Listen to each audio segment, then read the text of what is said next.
In chapter 12, the enemies of Jerusalem are destroyed. And finally, this culminates with God restoring Israel. And in chapter 13, the Lord's shepherd is shown to be struck down, Jesus being struck down. And at the end, in chapter 14 of Zechariah, it comes to the rulership of the Lord. And look how it ends in chapter 14 of Zechariah. I skipped over the rest. You can read the rest in your own time. Chapter 14 of Zechariah, verse 20 says, in that day shall there be upon the bells of the horses holiness unto the Lord, and the pots in the Lord's house shall be like the bowls before the altar. Yea, every pot in Jerusalem and in Judah, Israel and the church, shall be holiness unto the Lord of hosts. And all they that sacrifice shall come and take of them and seethe therein. And in that day there shall be no more the Canaanite in the house of the Lord of hosts. The Canaanite is a type of the rebellious, fallen individuals who house the nature of the fallen Adamic and satanic natures. He's expunging the house of Israel and Judah. He's getting rid of the rebel. And you're going to have a holy church without spot or blemish, which is the end of the scenario of the apocalypse and Revelation. Now, and Zechariah outlines it from the four different horses on through what God is doing. He's dealing with the Ammonites, the Edomites, the Moabites, and the Arabians, which were the Ishmaelites. The types seen in the Old Testament as far as contrary surrounding tribes is now the world at large. Babylon housed all the intricacies of that which was Antichrist, is now the world at large. See, it's all about knowing what the imagery is in the Old Testament concerning the Israelites and then putting it into the context of the New Testament, and you see we fight the same enemies. They're just bigger and more, centered around the worldly focus as opposed to just Israel at large. Now, that sets the stage for the close of the age. Edom and the Edomites were the offspring of Esau, and they are centered focused around Israel right now. In the to the southeast of Israel. One of the notable trademarks of the Edomites was Mount Seir, over in Israel right now, the Edomites. Again, Edom is really Esau, who was Jacob's brother, Israel's brother. Esau are now Edomites, and they're still there, resentful of what Jacob did to them, Israel. So they contend with them heavy because you took my birthright. His spiritual force is still at work to this very day. You know the story of Ishmael and what his problem was. You know what Ammon's problem was and the Moabite problem was. So all of that can be seen in the reason as to why people don't like you.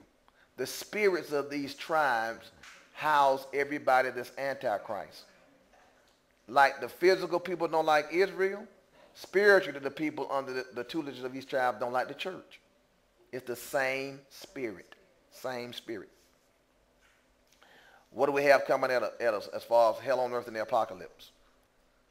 The white horse rider is riding. See, what happened in Zechariah in Revelation is now changed. It's flipped. The white horse rider goes first, followed by whom? The red horse rider. So you got the Antichrist come to power. When you see him revealed, war is going to break out. Economic depravity, followed by hell on earth. But it's going to look like, at first, he is a savior to the world. But then, it begins to flip. War, economic depravity, hell on earth. Finally, God's wrath is poured out and destroys it all. I believe what you have to look for is the signing of a 7-year peace treaty with Israel. Listen closely for the talk concerning extraterrestrials to increase if they anticipate the loosing of those chained angels down in the pit. It's the extraterrestrials that came forth in Genesis. Remember, these are spirits now who are eternal. They're just disembodied. But they worship the fallen angels like a son would a father. They come from star systems. They come from an extraterrestrial plane. They're not from here. Their hearts are in the heavenlies with the fallen angels. All of the demons actually have a heart turned toward the fallen angels. So they house themselves in a hierarchy and turn the human race to worship each other, to pay homage to the fallen angels. And the person that leads the band of fallen angels that sired them, the king of their fathers, is Satan, who is the king of the fallen angels. It makes perfect sense as to why a fallen person, a sinner, won't come to God. They worship the king of the fallen angels. They worship other gods. The heart is turned. The very makeup of their inner man is structured in rebellion. They do acts of rebellion because that's the totality of who they are. You have your father the devil. The works of your father you will do. It's all organic. It's all genetic. It's the makeup of a blood type and an inherited essence of antichrist natures that are fulfilled in the people. So what do we have to look forward to according to the four horsemen of the apocalypse? Wars. Economic collapse is upon us already. You're not going to reestablish this place again. It's going to continue to fall apart. A new world order that's going to accommodate in a very, very tenuous fashion Muslims. This is why Obama went to the Middle East immediately after being elected to give a speech to the Muslims. Can't go back to Moabites, Ammonites, Ishmaelites. You see what I'm saying? This is the God of the rebels who don't like Israel. That if the devil's going to amalgamate and build a kingdom, he must minister to those foreign tribes to bring his new world order into place. The new world order is going to accommodate Islam, the Arabians, the Edomites, Esau's folks, the Ammonites, Ammon's folks, and the Moabites, Moab's folks. But they're worldwide now. This is the Antichrist spirit.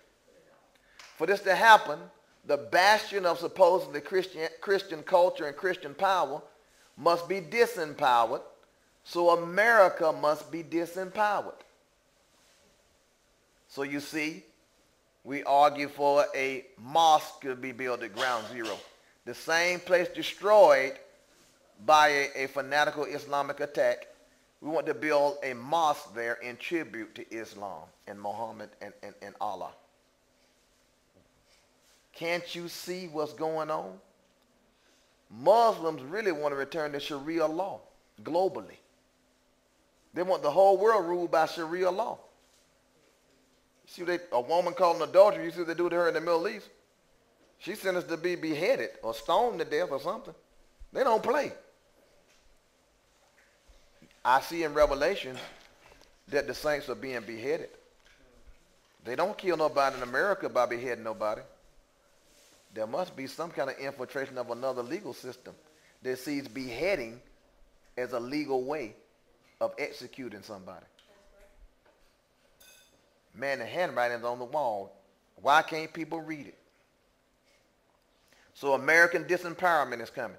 You're going to see a level playing field where all the wealth and prosperity of the middle class is going to be diluted. And we have to be brought down to make the playing field of the world equal and what they call fair. It's not fair for you to have all this while the rest of the world has nothing. We got to level you out. A 7-year peace treaty with Israel. I believe the foundations of it is being laid right now with Netanyahu, Abbas, and Obama in the White House. Meeting.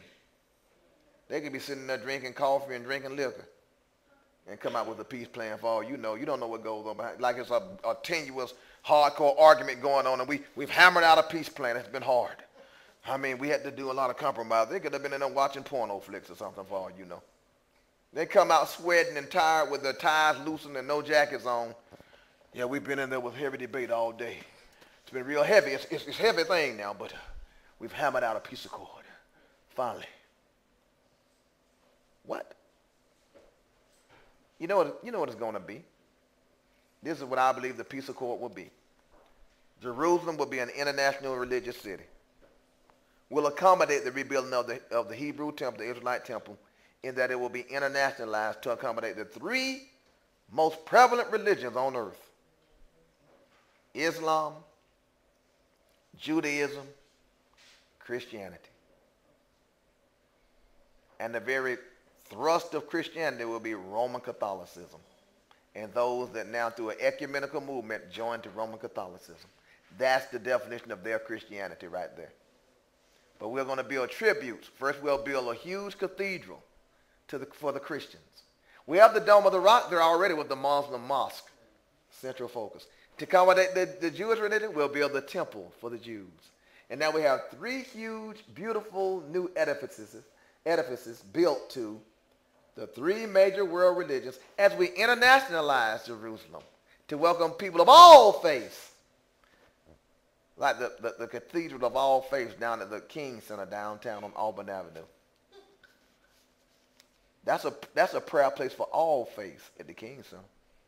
Yep. Think I'm lying? Go down there and look at it.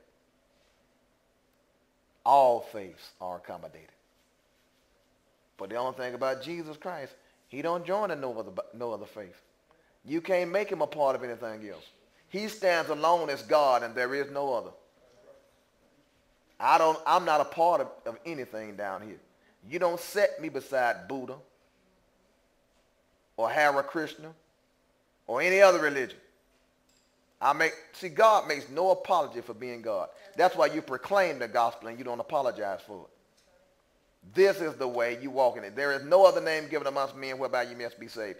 Jesus is the only way. Next, we're going to see, and it's already happened, the rise to power of the Ahab and Jezebel coalition.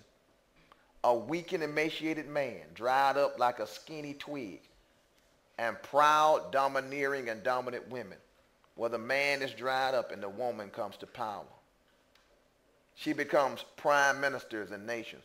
Iceland, the prime minister of the woman, married to a lesbian. If that ain't strange, okay, you're the leader of the country, then you got to marry a lesbian? See how matriarchy is taking over. A lot of these girls walking around with the short skirts on, they ain't there for a man.